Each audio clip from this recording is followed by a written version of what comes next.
Darwin. Dans ce screencast consacré aux 2IS, nous allons voir comment configurer des modules natifs et manager. Les modules traitent les parties d'une demande pour fournir le service souhaité, par exemple une authentification ou une compression.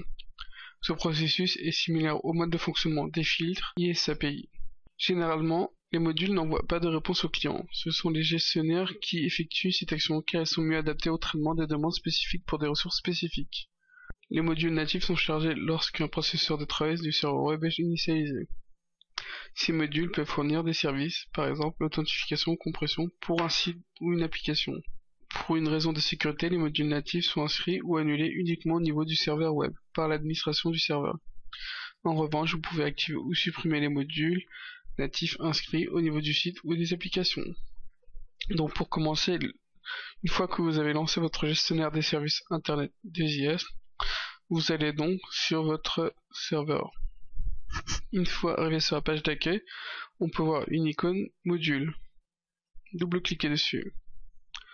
Donc pour commencer, nous allons ajouter des modules natifs. Pour cela, c'est très simple. Vous faites configurer des modules natifs dans le volet à droite, dans Action. Vous arrivez sur une page où vous voyez tous les modules natifs. Vous cliquez sur Inscrire et ici vous spécifiez un nom. Une fois ceci fait, vous devez choisir le chemin d'accès pour y spécifier donc un fichier en extension .dll. Par exemple, comme ça. Une fois ceci fait, vous faites OK.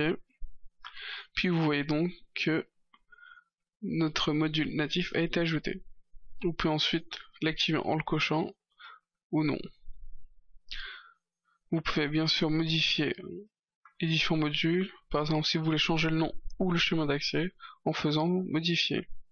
Et vous pouvez bien entendu supprimer donc le module natif en le sélectionnant.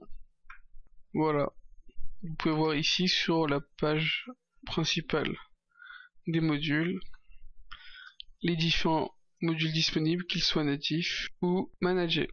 Maintenant, nous allons voir comment ajouter et configurer un module managé. Les modules managés peuvent être configurés séparément pour chaque site ou application. Ils ne sont chargés pour le traitement que lorsque cela est nécessaire pour le site ou l'application. Pour cela, c'est très simple. Toujours dans le volet à droite Action, vous cliquez sur Ajouter un module managé. Une fois ici, vous entrez donc le nom souhaité. Vous choisissez donc le type du module managé.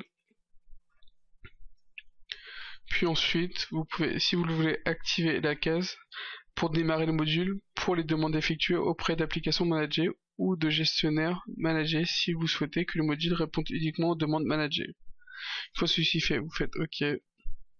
Et donc nous voyons bien notre module managé qui s'est ajouté. Si vous voulez le supprimer, vous cliquez juste ici et vous acceptez. Ici, vous pouvez également voir un bouton verrouillé qui permet de ne pas autoriser la modification ou la suppression de ce module au niveau inférieur. Il suffit de cliquer dessus, vous voyez que ça change. Pour le déverrouiller, vous recliquez sur déverrouiller. Vous pouvez également modifier donc ce module managé en cliquant sur modifier. Vous pouvez modifier le nom, le chemin d'accès ou cocher la case si vous le voulez. Nous allons le supprimer. Hop, voilà. Nous arrivons à la fin de ce screencast consacré au 2IS, dans lequel nous avons vu comment configurer des modules natifs et manager.